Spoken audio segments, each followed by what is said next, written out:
This video will show you how to add functionality and some cool features to your WordPress website by way of adding what's called plugins. If we log into our dashboard area, and you can do that by putting your URL to your website in the browser bar, then typing /wp-admin, and then if you're not already logged in, then it will prompt you to log in by popping up a little box here that asks for your username and your password. Enter those two details and then you'll end up here. At this point, we come over here to plugins, go to installed plugins. This will show you all of the currently installed plugins, and as in this case, if there are new versions available, in which case you could update now. I would go ahead and make it a point to keep all of your plugins, all of your themes, even your core installation fully up to date. It's just a good practice to get in. Now, these are your current list of plugins, or at least my current list of plugins. If you wanted to activate these plugins, or if you wanted to edit them, which until you're really familiar with what you're doing with these programs, I would not mess with that. Or you can also delete the plugins, because even by editing a plugin, it can in fact damage your entire site. So you want to be wary of that little link right there. Now, if you wanted to add new plugins, which is kind of the gist of this video, you come on up here to add new, or over here under the plugin subpanel, you can click on add new here, and that'll take you to the same place, which is here. And you can see the links to the popular tags here. So this can give you an idea as to what a lot of other people are adding to their WordPress website by way of plugins related to Facebook or Google or images and Twitter and widgets and so on.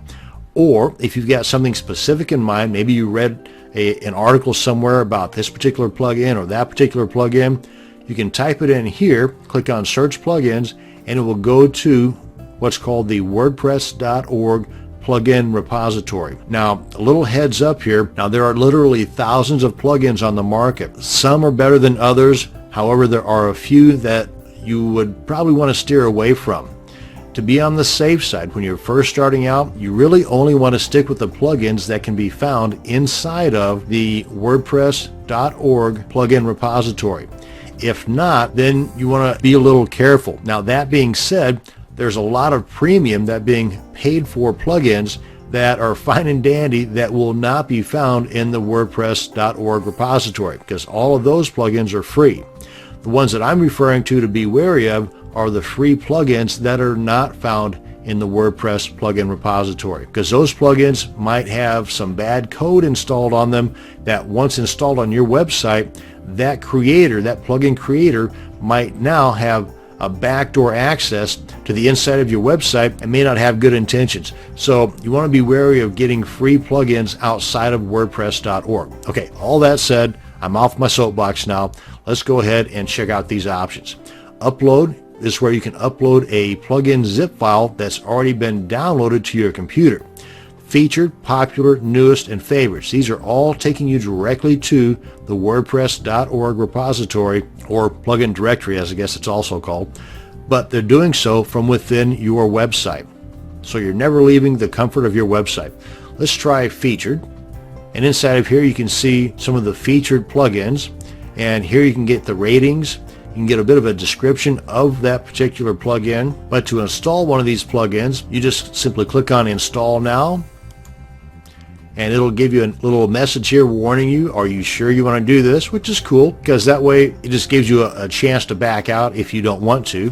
Then you just click on OK, and at this point the plugin is being installed, but it's not active on your site yet. We go back here to plugin installer, and if we go to installed plugins, because there's a difference between an installed plugin and an activated functioning plugin. Right now, this guy is installed on our WordPress website, but it's not active. To activate it, you just click on activate right here, and it's good. Or you can select it and then click on delete. And you'll get this option here to make sure that you do want it deleted. Click on yes or no, and now you're back to where you were. And that's an explanation of how you can add additional features and functionality to your WordPress website by installing and activating plugins. The best deals online are only a click away, and that link can be found right below this video.